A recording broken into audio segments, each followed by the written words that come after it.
শ্রী গুরু প্রেমানন্দে নিতাই গৌর সীতানাথ হরি হরি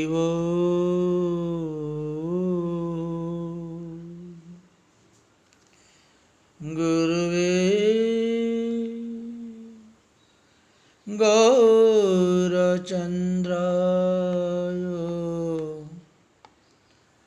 রাধিকাयै তদালয়ে কৃষ্ণায় কৃষ্ণভক্তায় তদ্ভক্তায় নমো নমঃ। আজানো লম্বিত ভুজ কনকাবদাত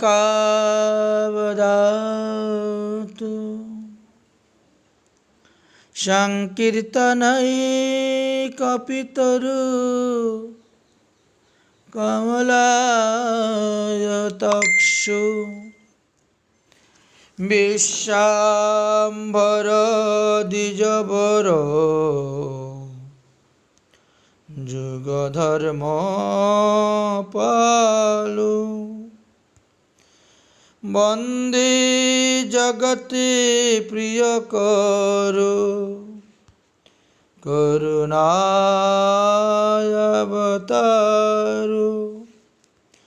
নমো ত্রিকালসত্যায় জগন্নাথসুতায় চ সবিত্রায় সপুত্রায় সকলত্রায় তে নমঃ। আমরা গৌর কথা আস্বাদনে বসেছিলাম। এই পর্যন্ত আমরা মহাপ্রভুর গয়াধাম থেকে আসার পরে বিদ্যা পুনরায় আবার ছাত্রদেরকে যখন পড়াতে গেলেন গঙ্গাদাস পণ্ডিতের অনুরোধে, তখন তিনি সব কিছুতেই কৃষ্ণ ব্যাখ্যা করেন। ইহাতে পড়ুয়ারা সন্তুষ্ট হলেন না। মহাপ্রভু বললেন, তাহলে আমি তোমাদেরকে বিদায় দিলাম, তোমাদের যেখানে খুশি তোমরা সেখানে গিয়ে তোমরা লেখাপড়া করো। তারা বললেন, আপনি না পড়াইলে আমরা কারো কাছেই পড়ব না, এই আমরা পুঁথি বন্ধ করে দিলাম। মহাপ্রভু বললেন, তোমরা হরিনাম সংকীর্তন করো, আমার আশীর্বাদে তোমরা যাই যে বিদ্যা লাভ করার ইচ্ছা ছিলে সমস্ত বিদ্যা তোমাদের মধ্যে স্ফূর্তি হবে, পূর্ণ হবে। হরিনাম করো। এইভাবে টোল থেকেই হরিনাম সংকীর্তন নিয়ে বেরিয়ে পড়লেন মহাপ্রভু। লোকে মনে করল মহাপ্রভুর বায়ুরোগ হয়েছে, পাগল হয়েছে। সচিমা শ্রীবাস পণ্ডিতকে আনলেন। তিনি এসে বললেন যে না না, ওনার কৃষ্ণ প্রেম হয়েছে, বায়ুরোগ নয়। সচিমা শান্ত হলেন। তারপরে মহাপ্রভু অদ্বৈত প্রভুর গৃহে আসলেন। অদ্বৈত প্রভু মহাপ্রভুকে পূজা করেছিলেন। এটা আমরা 15 পর্বেতে বলেছি, 15 পর্বেতে আলোচনা করেছি। এইবার আমরা ষষ্ঠদশ পর্বেতে আসতেছি, ষোড়শ পর্বে, ষোড়শ পর্বে অর্থাৎ 16। এখন আমরা নিত্যানন্দ প্রভু যে নবদ্বীপে এসেছিলেন সেখান থেকে আরম্ভ করে বাকি লীলাগুলা আমরা বর্ণনা করব, আস্বাদন করব। আমরা জানি যে শাস্ত্রতে পাওয়া যায় মহাপ্রভু থেকে 12 বৎসরের বড় ছিলেন নিত্যানন্দ প্রভু। তো মহাপ্রভু যখন জন্ম হলেন তখন নিত্যানন্দ প্রভু তীর্থভ্রমণে এক চক্রাতে ছিলেন, তারপরে তীর্থভ্রমণে বেরিয়েছিলেন। তো 20 বৎসর তীর্থভ্রমণ করেছেন, করার পরে তিনি গিয়ে উপস্থিত হয়েছেন শ্রীধাম বৃন্দাবনে। বৃন্দাবনে তিনি গিয়ে বৃন্দাবনের সেই সমস্ত দৃশ্যগুলা দেখে তিনার পূর্বলীলা মনে হয়ে গেল যে আমি তো এই ব্রজের বলরাম ছিলাম, তাহলে আমার কানাই কোথায়? তাই তিনি কানাই কানাই কানাই কানাই বলে ডাকতে শুরু করলেন। তখন বৃন্দাবনের বৃক্ষগণ প্রতিধ্বনি রূপে উত্তর দিলেন যে তোমার কানাই এখন নবদ্বীপে গৌর রূপে প্রকাশ হবেন, নাম সংকীর্তন প্রচার করবেন, অতএব তুমি তাড়াতাড়ি চলে যাও নবদ্বীপে। এটা ভক্তিরত্নাকরের পঞ্চম তরঙ্গ হইতে আমরা জানতে পারি। সেখানে খুব বিস্তারিতভাবে লেখা আছে, যবে ব্যক্ত হইলা ভক্ত সহ বিহরিব, তবে নবদ্বীপে গিয়া তাহারে মিলিব। আচ্ছা, তিনি গয়া শ্রাদ্ধ করে এসেছেন, এখন না, আরও কিছুদিন পরে যাব, যখন সম্পূর্ণ দল বলে কীর্তন নিয়ে তিনি নবদ্বীপে প্রচারের জন্য বেরোবেন, তখনই আমি গিয়ে সেখানে যোগদান করব। অতঃপর শ্রীধাম বৃন্দাবন হইতে নিত্যানন্দ প্রভু তিনি নবদ্বীপে এসে উপস্থিত হলেন, তীর্থযাত্রা বিশ্রাম দিলেন। কিন্তু নবদ্বীপে এসেছেন, এসে তিনি নন্দনাচার্যের গৃহে উঠে গুপ্তভাবে আছেন, কাউকে কিছু প্রকাশ করেন নাই। কিন্তু মহাপ্রভু তো অন্তর্যামী, তিনি সব জানেন। এদিকে মহাপ্রভু শিবাসঙ্গনে বসে ইষ্টগুষ্টি করতেছেন, আলোচনা করতেছেন। সব ভক্তদেরকে বললেন, শুনো, আমি গত রাত্রে একটা অপূর্ব স্বপ্ন দেখেছি। নবদ্বীপে এক মহাপুরুষ এসেছেন, তার স্কন্ধের মধ্যে একটি ঝুলা, বাম হাতের মধ্যে একটা বাঁশের দণ্ড, দক্ষিণ হস্তেতে কমণ্ডলু, পরিধানে নীল বস্ত্র, মাথার মধ্যে একটা নীল পাগড়ি, বাম কানের মধ্যে একটা সুন্দর কুণ্ডুল দোদুল্যমান। মনে হলো তিনি যেন ব্রজের বলরাম, আমাদেরকে কৃপা করার জন্য তিনি এই নবদ্বীপ ধামে আসবেন। সুতরাং শিবাস পণ্ডিত এবং হরিদাস, তোমরা নবদ্বীপটা একটু তন্ন তন্ন করে খুঁজে দেখো তো, উনি কোথায় এসেছেন, কার বাড়িতে এসেছেন, কার বাড়িতে উঠেছেন, একটু অনুসন্ধান করো।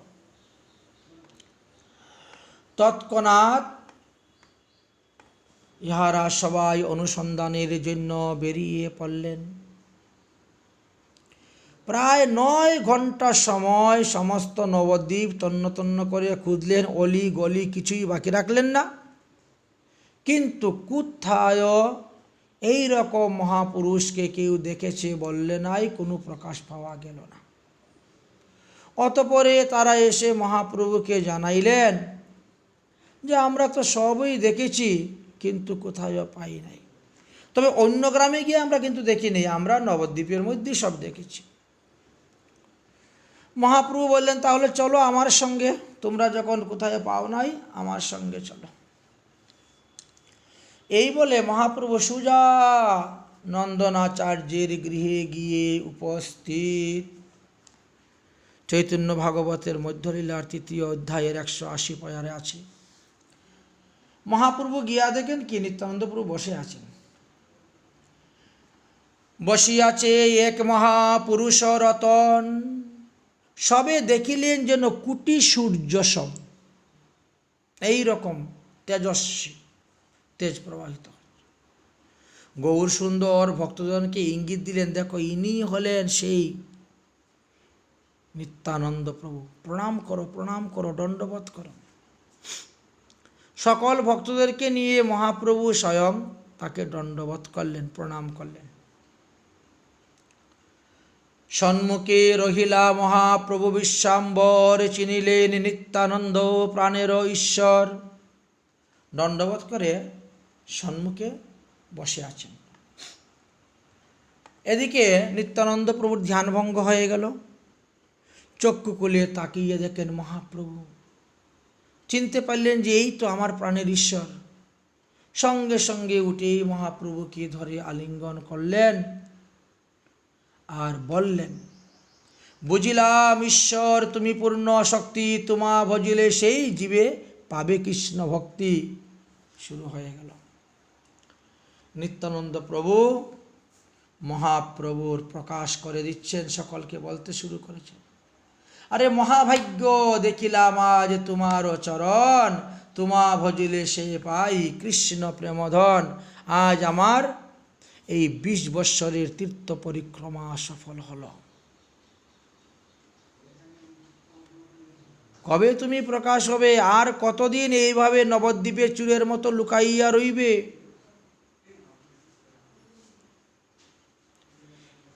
এখন তো ধরিলাম, আর পালাইয়া কোথায় যাবে?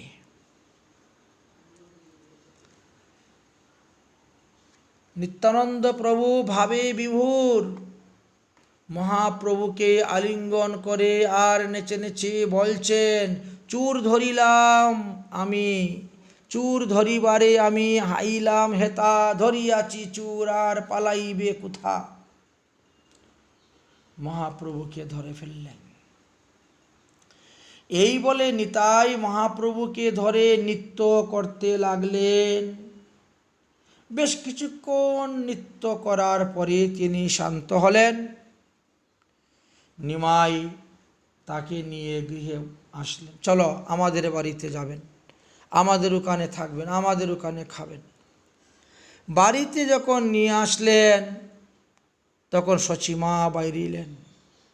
সচিমা দেখে মনে করছেন যে এ তো দেখি আমার বিশ্বরূপের মতন দেখতে। নিমাই বলছেন, মা, ইহাকে তুমি আমা অপেক্ষা অধিক স্নেহ করিও।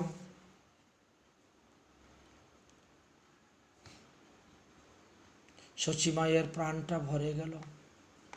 যে পুত্র সন্ন্যাস গ্রহণ করে চলে গেছিল সেই পুত্রের মতন দেখতে, তাই তিনি বললেন। সচিমা বললেন, তাহলে এ আমার সেই বিশ্বরূপ, এ আমার দ্বিতীয় পুত্র। মোর বিশ্বাম্বরে কৃপা করিবা আপনে, আজি হইতে তোমরা দুই আমার নন্দনে। দেখো নিত্যানন্দ, তোমার হাতে আমার পুত্রকে সমর্পণ করলাম, তুমি তার ভালো মন্দ দেখবে সর্বদা। তোমরা আজ থেকে আমার দুই ছেলে। এই নিমাই, তুই নিতাইকে দাদা বলি ডাকবি। সচিমা আদেশ দিচ্ছেন। যাই হোক, রান্না বান্না হলো, খাওয়া দাওয়া হলো। শ্রীবাস পণ্ডিত বলছেন, নিতাইকে আমার বাড়িতে থাকার আশ্রয় দিব, ওখানেই থাকবে, ওখানেই খাওয়া দাওয়া করবে, মধ্যে মধ্যে আসবে আপনাদের এখানে, কি আছে। একদিন শ্রীবাস পণ্ডিত মহাপ্রভু এবং নিত্যানন্দ প্রভুকে ভোজনের নিমন্ত্রণ দিলেন। শ্রীবাসঙ্গনে মহাপ্রভুর ভোগরাগ। যথাসময়ে তাহারা শ্রীবাস পণ্ডিতের গৃহে গিয়ে উপস্থিত হলেন এবং নিতাইকে বলিলেন,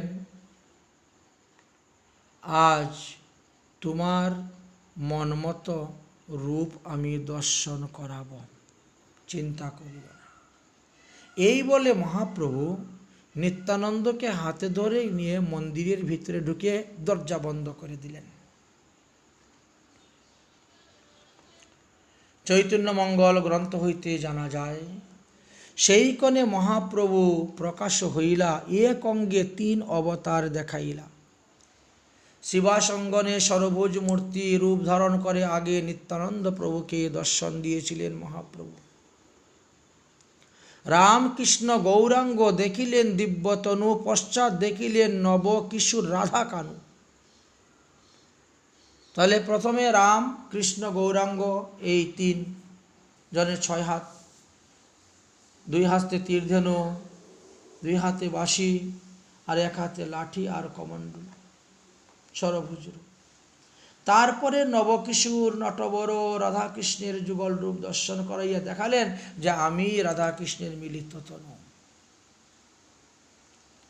উপরের দুই হস্তে ধনু আর বাণ দুব্বাদুল শ্যাম, মধ্যের দুই হস্তে বংশীধারী নব নিরুদ অবতার, এবং নিচের দুই হস্তে দণ্ড কমণ্ডল। শ্রী অঙ্গটা কষিত কাঞ্চনের ন্যায় সমুজ্জ্বল গৌরবর্ণ। কিছুক্ষণ পরে এই রূপ সম্বরণ করিয়া প্রভু দুজন বাহিরে চলে আসলেন।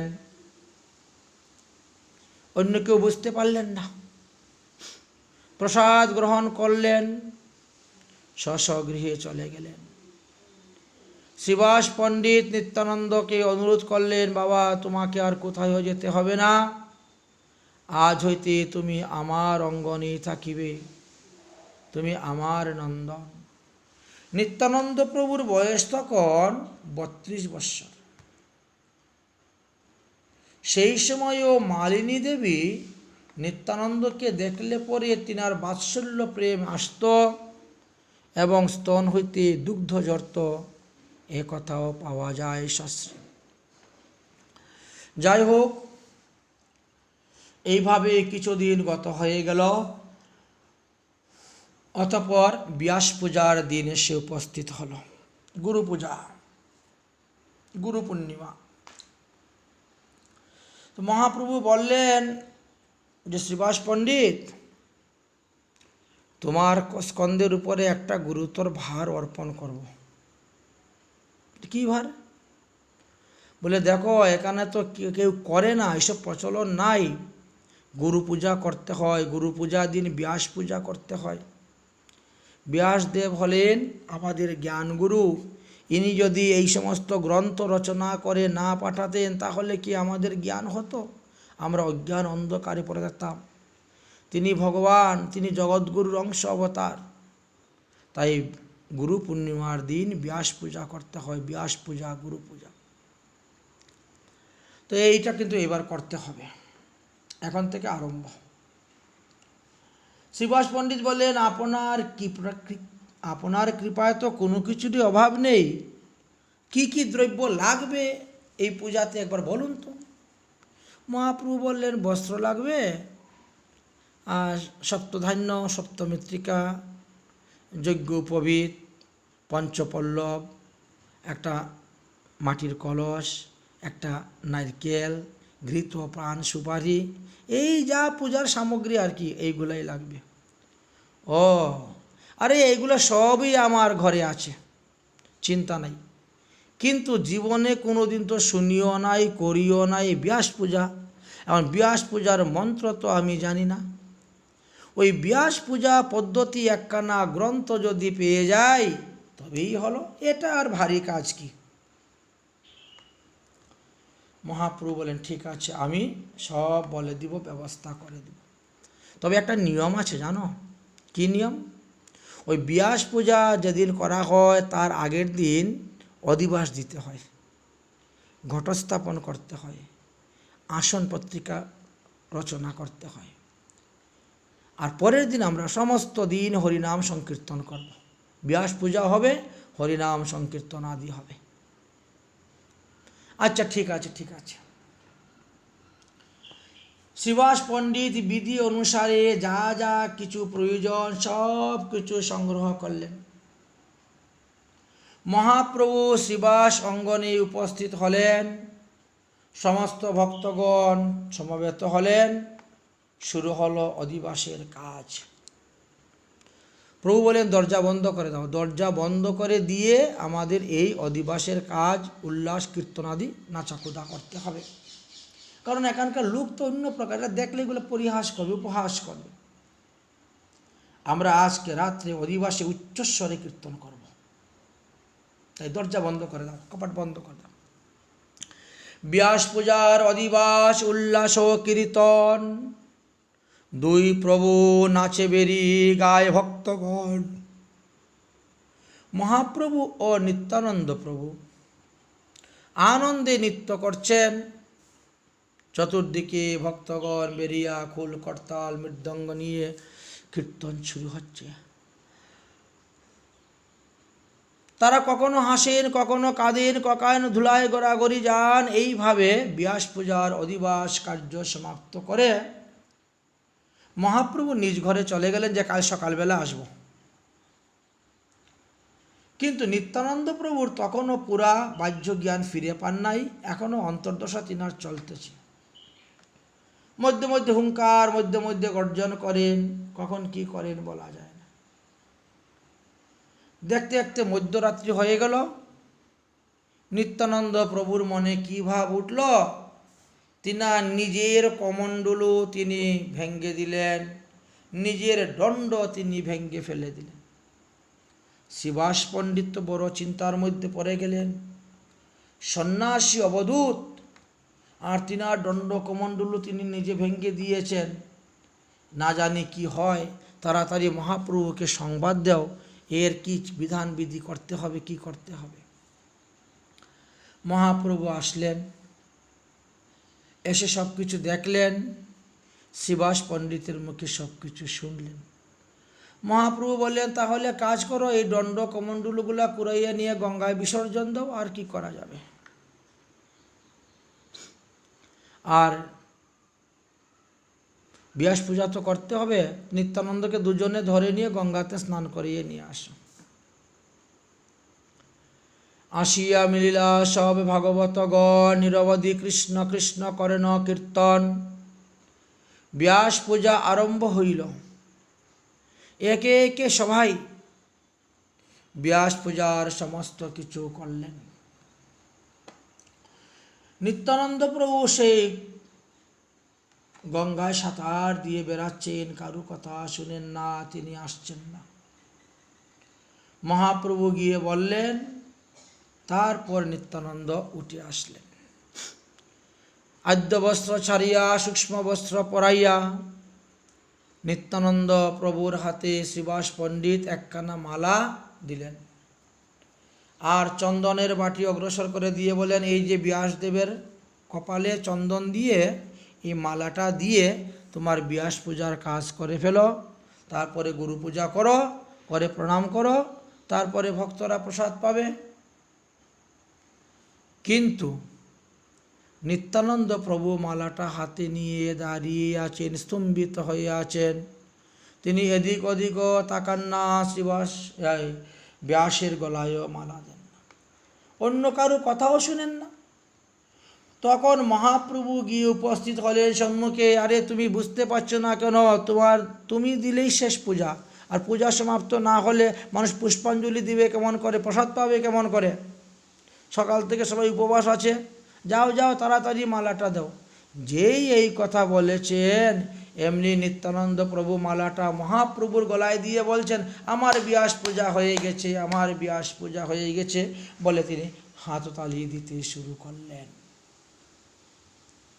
এইভাবে নিত্যানন্দ প্রভুর অপূর্ব মহিমার কথা বর্ণন আছে। সঙ্গে সঙ্গে মহাপ্রভু তখন ওই ব্যাস পূজার দিন তিনি সরবুজ ব্যাস মূর্তি ধারণ করে দেখালেন যে আমি ব্যাস, আমি রাম, আমি কৃষ্ণ, আমি রাধাকৃষ্ণের যুগল, আমি সেই গো।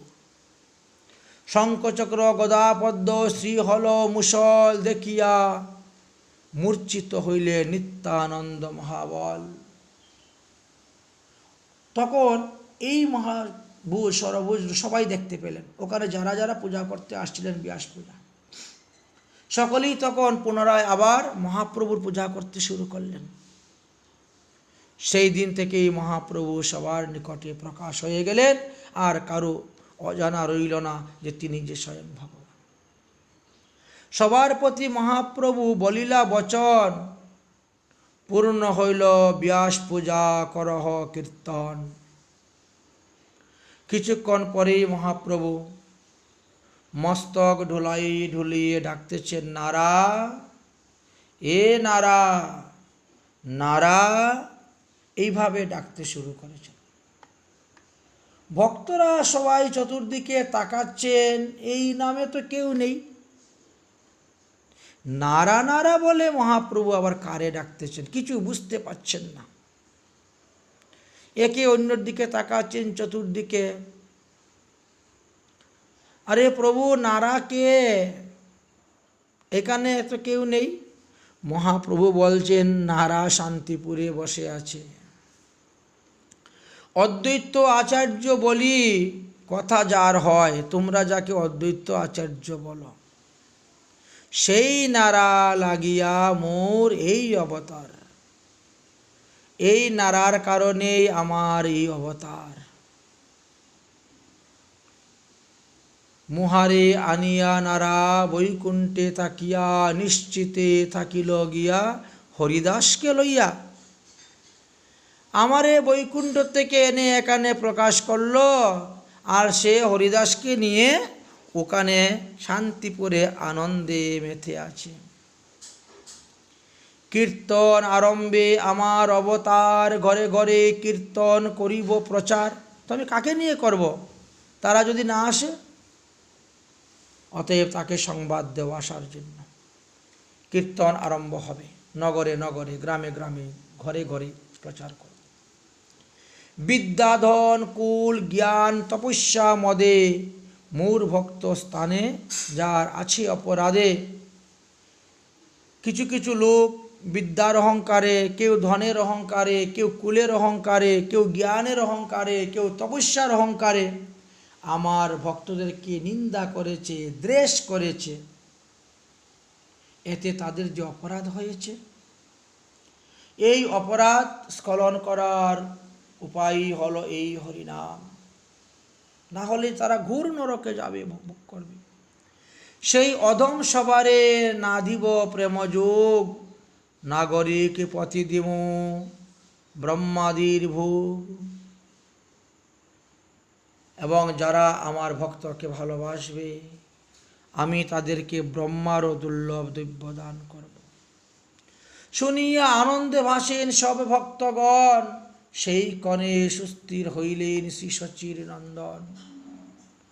মহাপ্রভু সেই রূপটাকে তখন সংবরণ করে নিলেন, সব ভক্তদেরকে বিদায় দিলেন, যাও। মহাপ্রভু প্রকাশের কথা চতুর্দিকে রাষ্ট্র হয়ে গেল। একদিন মহাপ্রভু ঈশ্বর আবেশ রামাইকে আজ্ঞা দিলেন, করিলেন পূর্ণরস।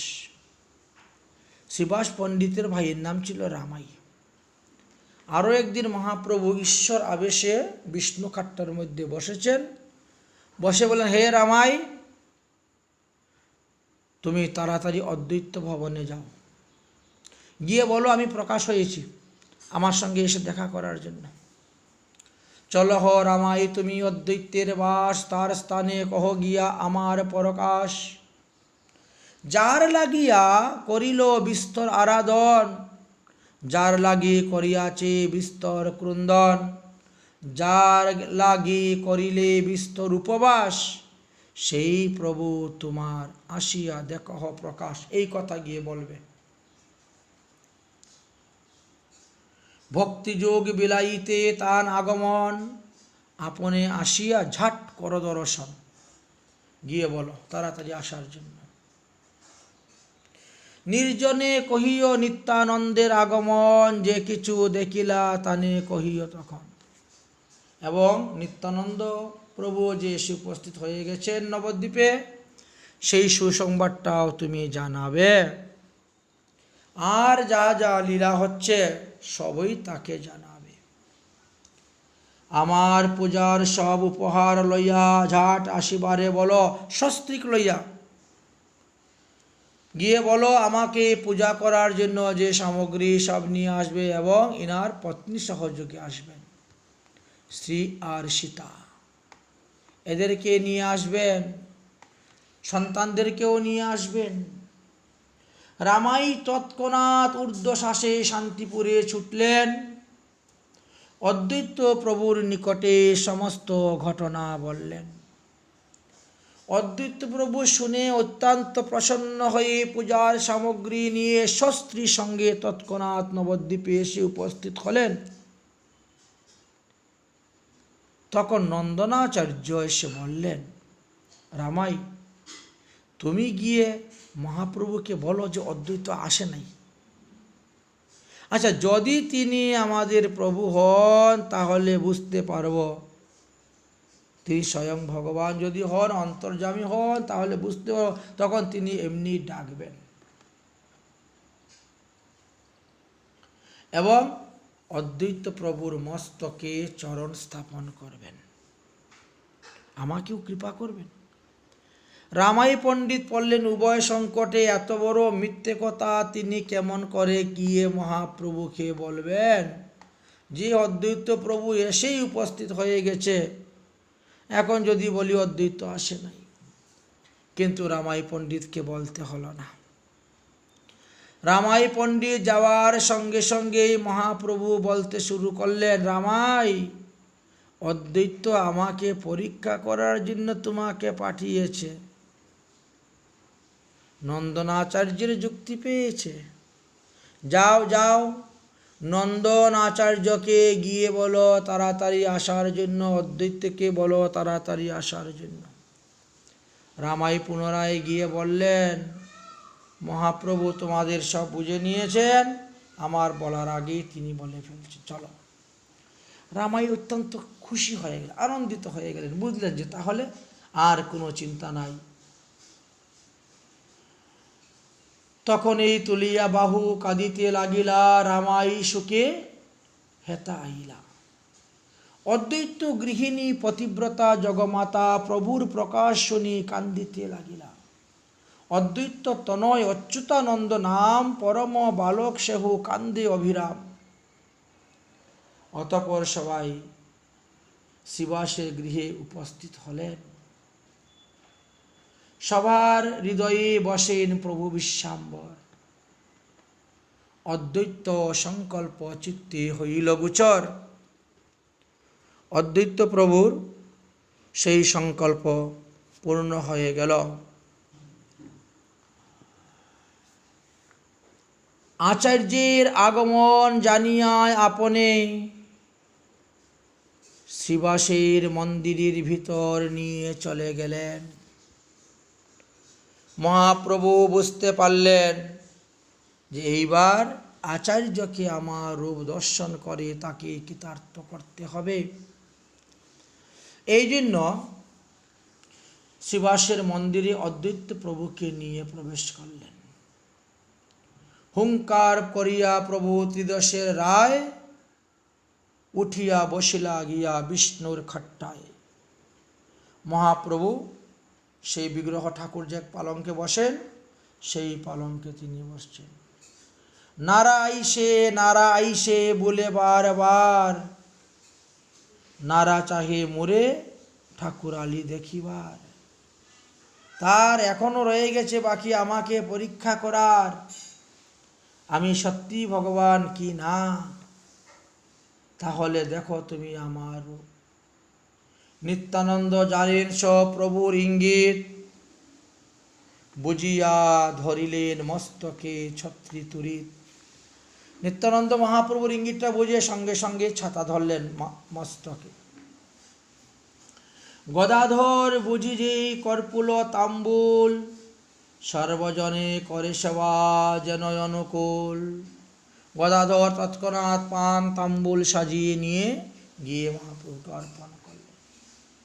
জিনিয়া কন্দর্প কুটি লাবণ্য সুন্দর, জ্যোতিষ্ময় কনক সকল কলেবর। চোখ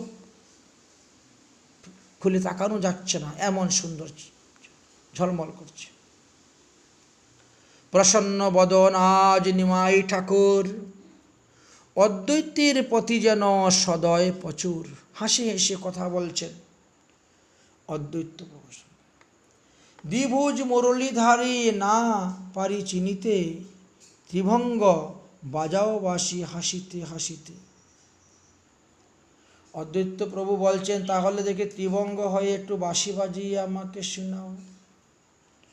মহাপ্রভু তাই করলেন। পরম সদরে অতি প্রভু বিশ্বাম্বর, চাহিয়া অদ্বৈত প্রতি করিলা উত্তর। মহাপ্রভু হাসতে হাসতে অদ্বৈত প্রভুকে বলছেন, তোমার সংকল্প লাগি অবতীর্ণ আমি, বিস্তার আমার আরাধনা করিয়াছ তুমি। শুইয়া আছিলাম আমি ক্ষীর সাগর ভিতরে, নিদ্রাভঙ্গ হইল মোর তোমার হুঙ্কারে। দেখিয়া জীবের দুঃখ না পারি সহিতে, আমারে আনিলে তুমি সব জীব উদ্ধারিতে। আর এখন তুমি শান্তিপুরে বসে আছো।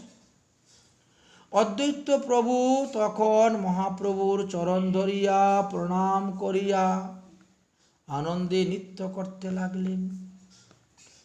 মহাপ্রভু বললেন, আমার পূজা করো। আজ্ঞা পেয়ে সপত্নী সহ পূজা করলেন। এইভাবে পূজার কার্য হল। প্রথমে চরণ ধুইলেন সুবাসিত জলে, শেষে গন্ধ পরিপূর্ণ জল পদপদ্মে ঢাললেন। তারপরে চন্দনে ডুবাইয়া দিব্য তুলসী মঞ্জুরি অর্পণ করলেন। অর্ঘ্যের সহিত দিলেন চরণ উপরে। গন্ধপুষ্প দীপ দীপ পঞ্চ উপচার, পূজা করেন প্রেম জলে বহি অশ্রুধার। পঞ্চ প্রদীপ জ্বালিয়া পুনর করান বন্ধন, শেষে জয় জয় ধ্বনি করেন ঘোষণ। এইভাবে সকলেই পূজা করলেন, সকলেই মহাপ্রভুর স্তুতি করলেন।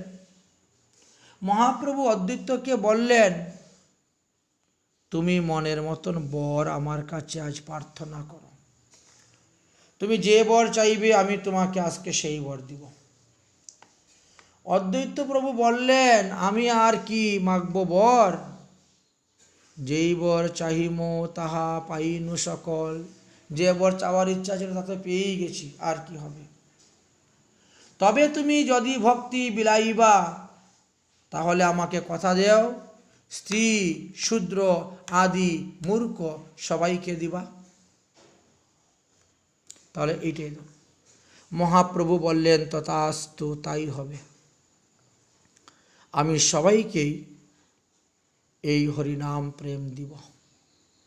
অতঃপর মহাপ্রভু বৈষ্ণব মণ্ডলীর চতুর্দিকে তাকাইয়া বলতে শুরু করিলেন।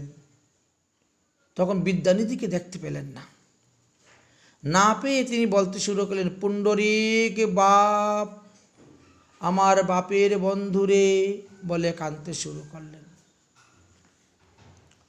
সকল ভক্তগণ বড় অবাক হয়ে গেছেন, আমাদের মধ্যে কার নাম পুণ্ডরীক? আচ্ছা, ভগবান বিষ্ণুরও তো এক নাম পুণ্ডরীক, এখন তিনি কাকে ডাকছেন? ভগবান বিষ্ণুকে ডাকছেন না অন্য কোনো ভক্তকে? বুঝতে পারি। বারবার মহাপ্রভু বলতেছেন, পুণ্ডরীক আরে মোর বাপের বন্ধুরে, কবে মু দেখিব তোমা আরে রে বাপ রে। হেন চৈতন্যের প্রিয় পাত্র বিদ্যানিধি, হেন সব ভক্ত প্রকাশিলা। তারা কেউ বুঝতেই পারছেন না। পরবর্তী সময়ে মহাপ্রভুকে যখন প্রশ্ন করলেন, তখন মহাপ্রভু হাসি মুখে তাদেরকে পুণ্ডরীক বিদ্যানিধির পরিচয় দিলেন। মহাপ্রভু বললেন যে পুণ্ডরীক বিদ্যানিধি চট্টগ্রামে জন্মগ্রহণ করেছেন। তার অদ্ভুত চরিত্র দেখলে পরে মনে হবে সে একজন ঘুর বিষয়ী, কিন্তু প্রেমের সাগর, ভক্তির পরাকাষ্ঠা, পরম সদাচার পরায়ণ বৈষ্ণব। তিনি কোনো দিনও গঙ্গার মধ্যে চরণ ধৌত করেন নাই, গঙ্গায় কুল্লা ফেলেন নাই, গঙ্গায় বাহ্যি করেন নাই, গঙ্গায় স্নানও করেন না। যদি কোনো মানুষ গঙ্গাতে দন্তধাবন করে, কুল্লা ফেলে, সাবান ব্যবহার করে, কেশ সংস্কার করে, সেটা দেখলে পরেও তিনার কষ্ট হয়। এই জন্য তিনি দিনের বেলা গঙ্গা দর্শন করতে যান না। নিশাকালে ভোরবেলা উঠে গিয়ে গঙ্গা দর্শন করেন, গঙ্গাকে প্রণাম করে গঙ্গার জল মুখে নিয়ে আচমন করে চলে আসেন। সেই গঙ্গার জলের দ্বারা শ্রী বিগ্রহ সেবা পূজা করেন। এমন পরম বৈষ্ণব অল্প কিছুদিন পরেই নবদ্বীপে আসবেন, তোমরা দেখতে পাবে। অতঃপর মহাপ্রভু শান্ত হয়ে গেলেন, সব ভক্তদেরকে বিদায় দিয়ে দিলেন, প্রত্যেকে নিজ নিজ গৃহে চলে গেলেন। বেশ কিছুদিন গত হয়ে গেল। সত্যি সত্যি পুণ্ডরিক বিদ্যানিধি নবদ্বীপে এসে উপস্থিত হলেন, কিন্তু কেউ জানে না ছদ্মবেশে আছেন। একমাত্র মুকুন্দ জানল, কারণ মুকুন্দের গৃহ সেখানে ছিল, চট্টগ্রামে। তিনি সেটা জানার পরে গদাধর পণ্ডিতকে নিয়ে গেলেন, চলো আজকে আমি তোমাকে একজন বৈষ্ণব দেখাবো।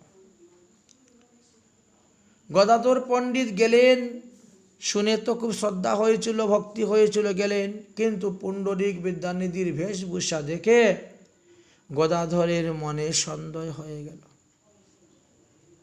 আরে মুকুন্দ, তুমি আমারে কেমন বৈষ্ণব দেখাতে আনলে? নাম শুনে খুব শ্রদ্ধা ছিল, কিন্তু দেখার পরে তো সেই শ্রদ্ধা ভক্তি দূরে গেল। মুকুন্দ দেখলেন সর্বনাশ, গদাধরের বৈষ্ণব অপরাধ হয়ে যাচ্ছে। তাই তিনি তখন ভাগবতের একটা শ্লোক বললেন। সেই শ্লোক শোনা মাত্রই পুণ্ডরিক বিদ্যানিধি কোথায় গেল, পানের পিকদারি কোথায় গেল, সেই চাচুর কেশ কোথায় গেল, সেই উত্তম উত্তম বস্ত্র অলঙ্কার আদি, তিনি হা কৃষ্ণ বলে কান্তে কান্তে ধুলায় গড়াগড়ি করতে শুরু করলেন। গদাধর পণ্ডিত অবাক হয়ে গেলেন, সর্বনাশ, এহেন বৈষ্ণবকে আমি নিন্দা করেছি, অপরাধ হয়েছে। মহাপ্রভুর নিকটে সমস্ত ঘটনা বললেন। মহাপ্রভু বললেন, গদাধর, তুমি গিয়ে বিদ্যানিধির নিকট হইতে দীক্ষা গ্রহণ কর। শিষ্য অপরাধ গুরু ক্ষমিবে অবশ্য। তাই যোগ্য গুরু শিষ্য পুণ্ডরিক গদাধর, দুই চৈতন্যের প্রিয় অনুচর। এইভাবে গদাধর পণ্ডিত দীক্ষা গ্রহণ করলেন। একদিন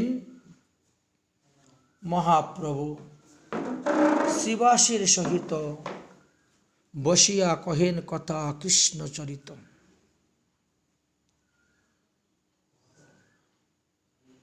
পাণ্ডিত্যের পরীক্ষিতে প্রভু বিশ্বাম্বর, পণ্ডিতের এই পরীক্ষিতে প্রভু বিশ্বাম্বর বলেন, এই অবধূত কেন রাখিয়াছ ঘর? শ্রীবাস পণ্ডিতকে পরীক্ষা করছেন, এই জন্য নিত্যানন্দ প্রভু সম্পর্কে একটু উল্টাপাল্টা বলতেছেন মহাপ্রভু। এই অবধূতকে তুমি কেন ঘরে রেখেছ, ঠাই দিয়েছ? কোন কুলের আমরা তো কেউ জানি না, কোন জাতের তাও আমরা জানি না, কেমন ঘর থেকে এসেছে তাও আমরা জানি না। আরে ভাই, তুমি একজন কুলীন ব্রাহ্মণ, তুমি যদি তোমার জাত রক্ষা করতে চাও তাহলে এই অবধূতকে ঝাট বিদায় করে দাও। তখন শ্রীবাস পণ্ডিত বললেন,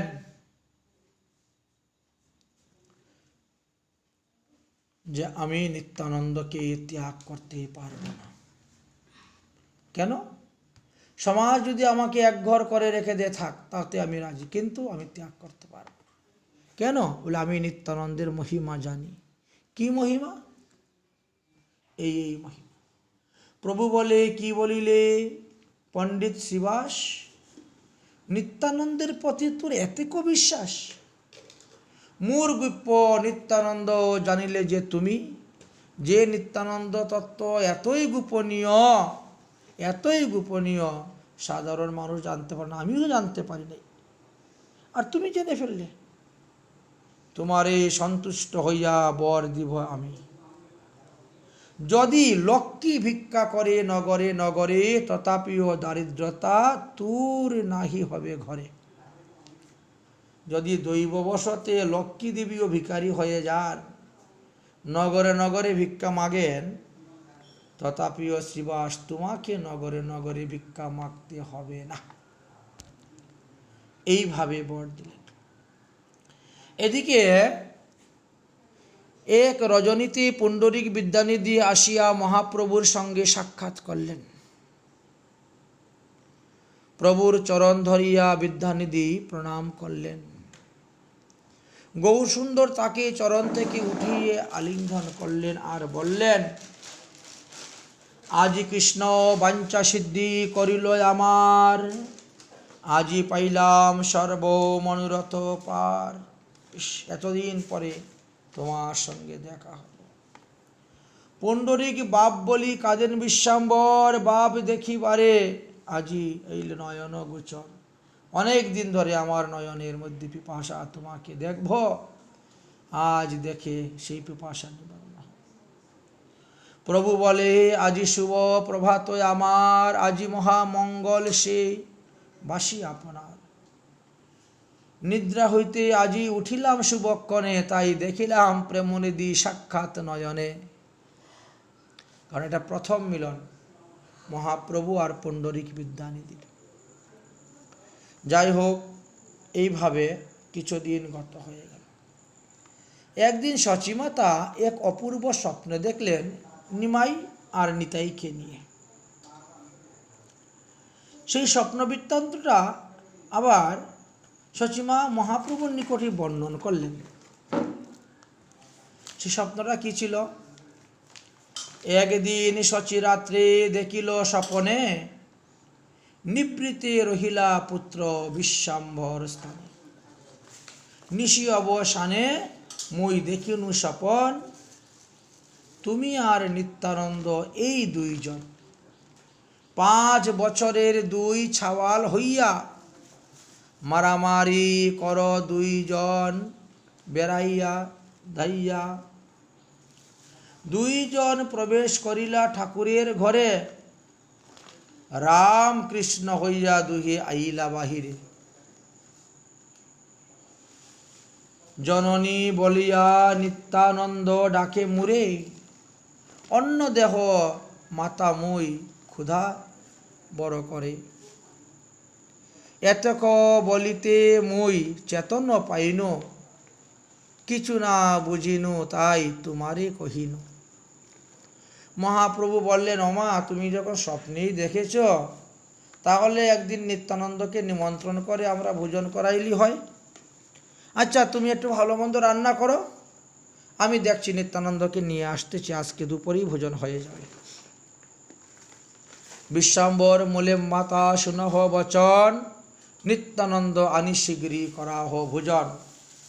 পুত্রের বচনে শচী হরষিত পাইয়া, রন্ধনের সামগ্রী যত যত্ন করিতে লাগিলা। এদিকে মহাপ্রভু এদিক ওদিক ঘুরতে ঘুরতে নিত্যানন্দ প্রভুর সঙ্গে দেখা হলো। নিত্যানন্দ স্থানে গেলা প্রভু বিশ্বাম্বর নিমন্ত্রণ দিয়া আনিলা করিয়া যতন। এ ভাই, আজকে তোমার নিমন্ত্রণ, মধ্যাহ্নে আমাদের এখানে প্রসাদ পাওয়ার, চলো। আমার বাড়িতে আজি তোমার ভিক্ষা, চঞ্চলতা না করিবা কহিলাম এই শিক্ষা। কিন্তু তুমি বড় দুষ্ট, চঞ্চলতা করো। অতএব আমাদের বাড়িতে যাবে, দুপুরে প্রসাদ পাবে, কিন্তু কোনো চঞ্চলতা করতে পারবে না, ওটা গৃহস্থের বাড়ি। গৃহস্থের বাড়িতে এরকম চঞ্চলতা করতে নাই।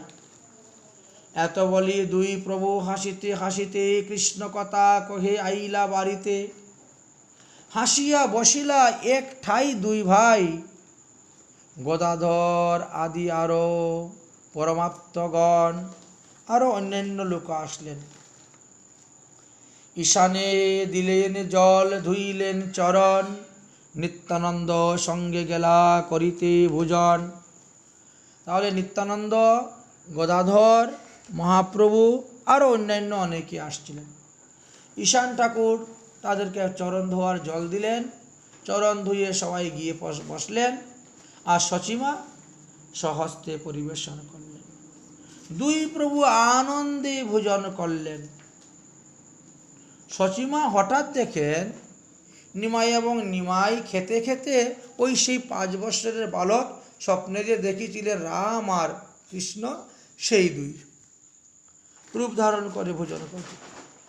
শচী বিস্মিত হইয়া তখন মূর্ছিত হয়ে পড়ে গেলেন। হাতের অন্নের থালাটা গৃহের মধ্যে পড়ে চতুর্দিকে অন্ন ছড়িয়ে গেল।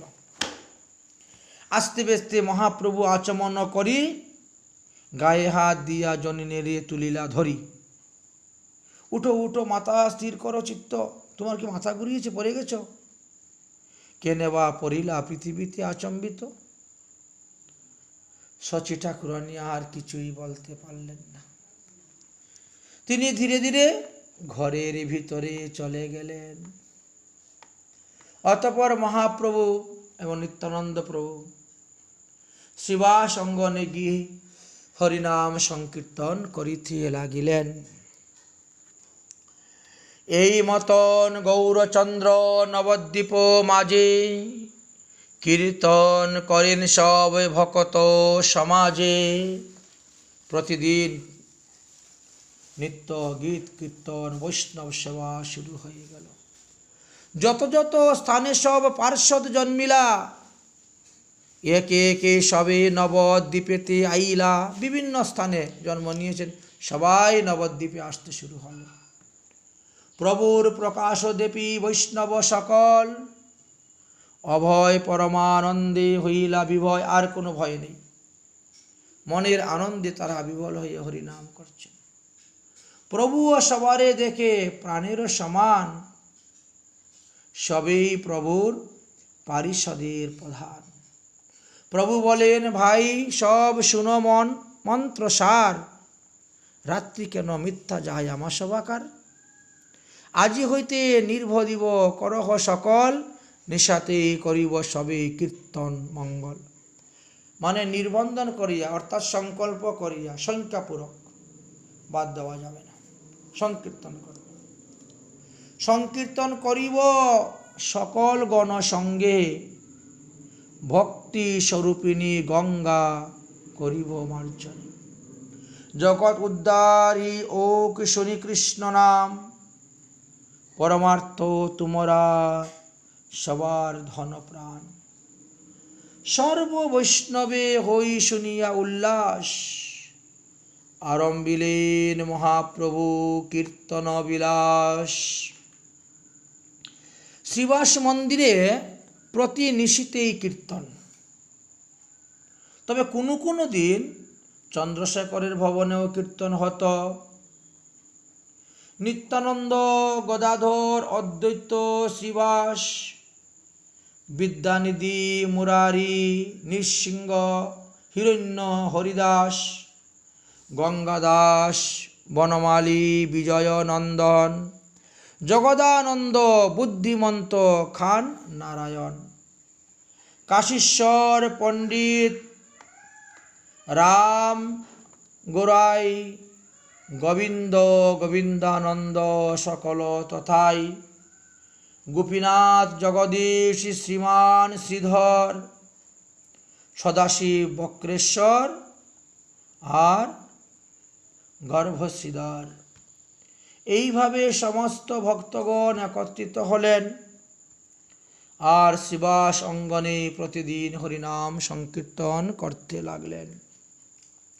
পরমানন্দ, পুরুষোত্তম, সঞ্জয় আদি যত অনন্ত চৈতন্যের ভৃত্য, নাম লব কত, আর কতজনের নামই বা জানি। সবই প্রভুর নিত্যে থাকে সংহতি, প্রতিদিন সঙ্গে থাকেন। সপার্ষদ বহি আর কেহ নাহি ততি, মহাপ্রভুর পার্শ্বদ ছাড়া অন্য কেউ নয়। প্রভুর হুঙ্কার আর কীর্তন হরিধ্বনি, ব্রহ্মাণ্ড ভেদে যেন হেনমত শুনি। সবই গায়েন নাচেন শ্রী শচী নন্দন, যতক্ষণ প্রভু করেন হরি সংকীর্তন। শ্রীহরি বাসরে হরির কীর্তন বিধান, নিত্য আরম্ভিলা প্রভু জগতের প্রাণ। মহাপ্রভু শুরু করলেন সংকল্প করিয়া নাম সংকীর্তন। পুণ্যবন্ত সেই ভাগ্যবান শ্রীবাসের ভবনে, পুণ্যবন্ত শ্রীবাসঙ্গনে শুভারম্ভ, উঠিল কীর্তন ধ্বনি গোপাল গোবিন্দ। উষাকাল হইতে নৃত্য করেন বিশ্বাম্বর, জুতে জুতে হইল সব গায়ন সুন্দর। অগ্রে যে বৈষ্ণব দেখে প্রভু তারে বলে, এই বেটা তুই আমার দাস, ধরি তার চুলে। এই কোথায় পালাচ্ছিস, আয় আমাদের দলে ভর্তি হ, এখানে কীর্তন কর, তুই আমার দাস। এইভাবে হেন দাস যুগ ছাড়ি যেবা অন্য চায়, অমৃত তাজিয়া সে বিষ মাগি খায়। এই ভগবানের দাস এই উপাধি যদি না চেয়ে কেউ অন্য উপাধি চায়, তাহলে সে বিষ ভক্ষণ করতেছে। বেদ ভাগবতে কহে দাস্য বড় ধন, দাস্য লাগি রমা অজ ভবের যতন। নাচে প্রভু গৌরচণ্ড জগত জীবন, অবশেষে অন্ত নাহি শ্বাস বহে ঘন ঘন। সকল বৈষ্ণব প্রভু দেখি একে একে ভাবাবেশে পূর্ণ নাম ধরিয়া ডাকেন। তারপরে মহাপ্রভু প্রত্যেকের নাম ধরে ডাকতে শুরু করলেন, অমুক বৈষ্ণব আসো, তমুক বৈষ্ণব আসো। সকল বৈষ্ণব প্রভু দেখি একে একে সবাকারে পূর্ব পূর্ব নাম ধরি ডাকে। এই মতো নাচে মহাপ্রভু বিশ্বাম্বর, নিশি অবসান মাত্র বাকি আছে এক প্রহর।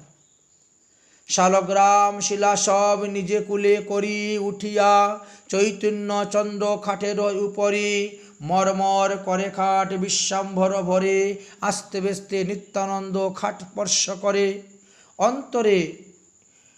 অন্তরের অধিষ্ঠান হইল খাট্টায়, না ভাঙ্গিল খট্টা দুলে গৌর রায়। নিত্যানন্দ শক্তি যখন খাটের মধ্যে প্রবেশ হয়ে গেল, আর খাট ভাঙল না। অনন্তের অধিষ্ঠান্ত হইল খাটে, চৈতন্যের আজ্ঞায় স্থির হইল কীর্তন, সবে আপন তত্ত্ব করিয়া গর্জন। কে কি ছিল অন্য যুগে সব বলতে শুরু করলেন। কলিযুগে মুহি কৃষ্ণ, মুহি নারায়ণ, মুহি সেই ভগবান দেবকী নন্দন প্রকাশ হয়ে গেলেন সবার সম্মুখে। অনন্ত ব্রহ্মাণ্ড কোটি মাঝে মুই নাথ, যত গায় সেই মুই, তোরা মোর দাস। তু সবার লাগিয়ায় আমার অবতার, তোদের দেহটি সে হয় দেহ আমার। তোমরা যে দিলা নৈবেদ্য উপহার, বলো দেখি এইসব কার অধিকার। শ্রীবাস পণ্ডিত বলেন, প্রভু এইসব তোমার অধিকার। শ্রীবাস বলেন, প্রভু সকলই তোমার। প্রভু বলে, মুক্তি যুক্তি ইহা খাইব সকল। অদ্বৈত বলেন, প্রভু বড়ই মঙ্গল। ঠিক আছে, সব প্রসাদ যদি খেতে পারো তো ভালোই তো মঙ্গল। সহস্তে প্রভুরে যুগান সব দাসে, আনন্দে ভোজন প্রভু করেন নিজাবেশে। দধি খই দুগ্ধ খায়, নবনীত খায়, আর কি আছে আন বলে হে সদায়। বিবিধ সন্দেশ খায় শর্করা সহিত, মুদগর নারিকেল খায় শস্যের সহিত। এইভাবে মহাপ্রভুকে যে যে নৈবেদ্য দিলেন, মহাপ্রভু ভাবাবিষ্ট হয়ে সেই সমস্ত নৈবেদ্য খেতে শুরু করলেন। কদলক চিপিটক ভিজিয়ে তণ্ডুল আর বার আনি দিলেন খাইলা প্রচুর। অর্থাৎ চিরা আর কলা একত্র করে দিলেন, সেটাও মহাপ্রভু খেলেন। এইভাবে মহাপ্রভুর ভোগ লাগালেন। 200 ভক্তর আহার দিলেন মহাপ্রভু, সব ভোজন করে নিলেন। এর পরবর্তী পর্বেতে আমরা মহাপ্রভুর এই ভোজন, শ্রীবাস অঙ্গনের মহাপ্রভুর ভোজন বিলাস আলোচনা করব। আজকের মতন হরিকথা এখানেই বিশ্রাম।